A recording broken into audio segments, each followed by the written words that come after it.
तो इस वीडियो में मैं आपको गैप सर्टिफिकेट से रिलेटेड सारी इंपॉर्टेंट डिटेल्स जो है वो देने वाला हूँ। जैसे गैप सर्टिफिकेट क्या होता है, कौन से स्टूडेंट्स को गैप सर्टिफिकेट जो है वो लगने वाली है, साथ ही में गैप सर्टिफिकेट आपको कैसे बनाना पड़ता है, कहाँ पे आपको जाना पड़ेगा गैप सर्टिफिकेट बनाने के लिए, एंड सबसे इंपॉर्टेंट गैप सर्टिफिकेट का जो फॉर्मेट है वो किस टाइप से रहता है। तो ये सारी चीज़ें हम इस वीडियो में देखने वाले हैं, तो वीडियो जो है वो पूरा एंड तक देखते रहिए।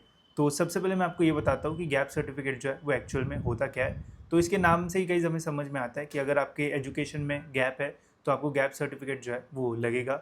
एजुकेशन में गैप का मीनिंग क्या होता है वो भी मैं आपको समझा देता हूँ।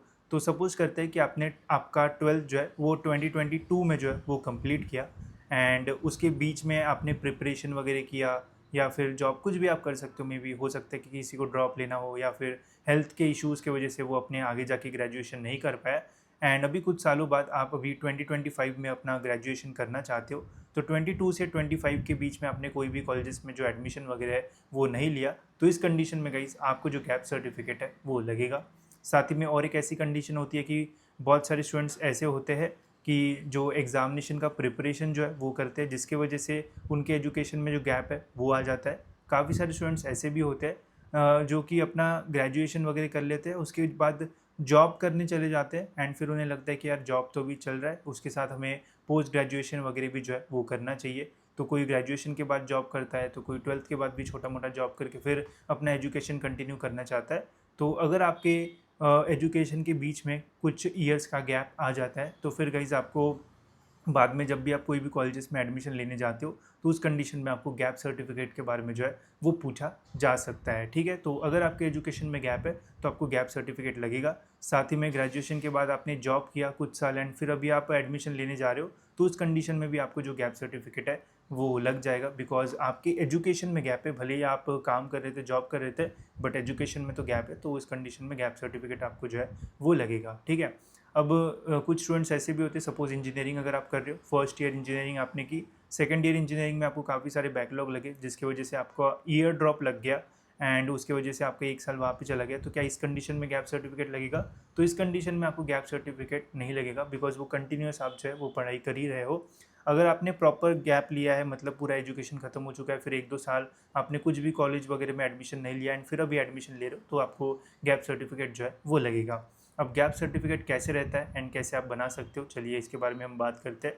तो देखो, जनरली मैक्सिमम कॉलेजेस में गैप सर्टिफिकेट जो है वो 100 रुपीज़ के स्टैम्प पेपर पे अगर आप बना के जाओगे तो मैक्सिमम कॉलेजेस में इसके ऊपर जो है वो एक्सेप्ट कर लिया जाता है, एंड आपको कोई भी जो प्रॉब्लम है वो नहीं आएगा। तो अगर आप गैप सर्टिफिकेट बनाओगे तो 100 रुपीज़ स्टैम्प पेपर के ऊपर आप बना सकते हो, तो इससे मैक्सिमम कॉलेजेस में जो है वो एक्सेप्ट किया जाएगा एंड आपको कोई प्रॉब्लम वगैरह जो है वो फेस नहीं करना पड़ेगा। साथ ही में बहुत सारे स्टूडेंट्स के मन में ये डाउट आता है कि गैप सर्टिफिकेट बनाने के लिए जाना कहाँ पड़ता है एंड कितना टाइम इसके लिए जो है वो लगता है। तो देखो, इसका बिल्कुल भी टेंशन मत लो, गैप सर्टिफिकेट बहुत ही जल्दी बन जाता है। अगर आप जाओगे तो 10-15 मिनट में भी बन जाएगा, बस वो टाइप करके आपको जो है वो दे देंगे एंड वापस स्टैम्प दे देंगे। तो आप, एक तो डिस्ट्रिक्ट कोर्ट रहता है, उसके आगे काफ़ी सारे लॉयर्स रहते हैं, एंड आपने देखा होगा कि कोर्ट के आगे काफ़ी सारे टाइप राइटर्स लेके लोग रहते हैं, तो वहाँ पे उनके पास जाओगे एंड उनको बोल दोगे कि मुझे गैप सर्टिफिकेट बनाना है, तो वो आपका गैप सर्टिफिकेट जो है वो बना देंगे। अब गैप सर्टिफिकेट में रीजंस भी आपको जो है वो डालना पड़ता है। अब देखो, सपोज़ आपके एजुकेशन में गैप है तो उसके पीछे कुछ रीज़न होगा। सपोज़ आपने एग्ज़ाम के प्रिपरेशन के लिए जो है वो गैप लिया होगा, तो वो रीज़न आपको जो है वो वहाँ पे डालना पड़ेगा। अगर आप जॉब कर रहे थे तो जॉब का रीज़न आप जो है वो डाल सकते हो। अगर आपके कुछ हेल्थ इश्यूज़ थे तो वो रीज़न आप जो है वो अपने गैप सर्टिफिकेट में डाल सकते हो एंड बता सकते हो कि इसलिए मेरे एजुकेशन में जो है वो गैप था। ठीक है, तो एक तो आप डिस्ट्रिक्ट कोर्ट के आगे जा सकते हो, या फिर और कोई छोटा कोर्ट होगा, या फिर कुछ भी आपके पास जहाँ पे डॉक्यूमेंट्स वगैरह बनते हैं, तो वहाँ पे अगर आपको लॉयर्स मिलते हैं या फिर टाइप राइटर्स लेके वो लोग मिलते हैं, तो वहाँ पे जाके आप उन्हें बोल देना कि मुझे गैप सर्टिफिकेट बनाना है। उन्हें पहले से ही पता रहता है कि कैसा फॉर्मेट होता है, वो आपको जो है वो बना के दे देंगे। एंड इसके लिए जनरली 200 से 500 रुपये के बीच में चार्ज करते हैं, और डिपेंड करता है कि कितना नेगोशिएट आप उनके साथ जो है वो करते हो। साथ ही में अगर आपको फॉर्मेट जानना है कि गैप सर्टिफिकेट का जो फॉर्मेट है वो कैसा रहता है, तो वो भी मैं आपको जो है वो दिखा देता हूँ।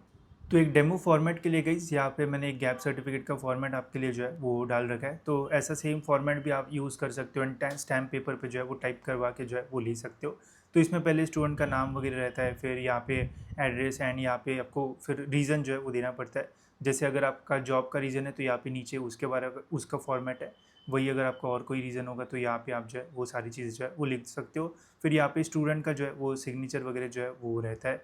एंड यहाँ पे कुछ ऐसा फॉर्मेट जो है वो रहेगा। बाकी अगर आप जाके डायरेक्ट उन्हें भी बोलोगे कि मुझे गैप सर्टिफिकेट बनवाना है तो वो भी आपका जो है वो बना के दे देंगे, ठीक है। अब ये डॉक्यूमेंट कितना इंपॉर्टेंट होता है, तो देखो यार ये डॉक्यूमेंट बहुत ज़्यादा भी इंपॉर्टेंट नहीं होता है कि इसकी वजह से आपका पूरा एडमिशन ही जो है वो रुक जाए। एडमिशन होने के बाद भी कुछ कुछ कॉलेजेस जो है वो आपको गैप सर्टिफिकेट के बारे में जो है वो पूछ सकते हैं। तो सेफर साइड पे आप अपना गैप सर्टिफिकेट जो है वो बना के रख देना। अगर काम आएगा तो बहुत बढ़िया, अगर नहीं भी आता है तो भी आपके पास रहेगा, तो आगे जाके दिक्कत नहीं होगी। बिकॉज एडमिशन प्रोसेस जब स्टार्ट होती है तो वहाँ पे फिर डॉक्यूमेंट्स बनाने की काफ़ी भीड़ जो है वो लग जाती है, तो फिर टाइम लग सकता है। तो पहले से ही अपने पास सारे जो चीज़ है वो रेडी रखो, कभी भी अगर किसी ने भी मांगा तो डायरेक्ट जो है वो दे देना, तो कोई प्रॉब्लम जो है वो आपको नहीं आएगा, ठीक है। तो इस टाइप से आप गैप सर्टिफिकेट बना सकते हो। साथ ही में अगर आपको ये फॉर्मेट चाहिए तो आप प्ले स्टोर से जो है वो नॉलेज सीकर्स का ऐप डाउनलोड कर लेना। वहाँ पे फ्री मटेरियल में आपको ये गैप सर्टिफिकेट का जो फॉर्मेट है वो मिल जाएगा। या फिर जब आप उनके पास जाओगे बनाने के लिए तो उन्हें बोल देना गैप सर्टिफिकेट बनाना है, वो बस आपको पूछेंगे क्या रीज़न है, क्या आपका नाम है, वो आपको टाइप करके जो है वो दे देंगे। कोई प्रॉब्लम आपको जो है वो नहीं आएगा, ठीक है। तो होप सो गाइस आपको सारी जो चीज़ है वो समझ में आ गई होगी। इसके अलावा और कुछ डाउट होगा तो आप मुझे कमेंट सेक्शन में जो है वो पूछ सकते हो। एंड ऐसी इन्फॉर्मेटिव वीडियोज़ के लिए गाइस चैनल को सब्सक्राइब कर जरूर से जो है वो कर देना। फिलहाल इस वीडियो में इतना ही, मिलते हैं ऐसी और एक इन्फॉर्मेटिव वीडियो में।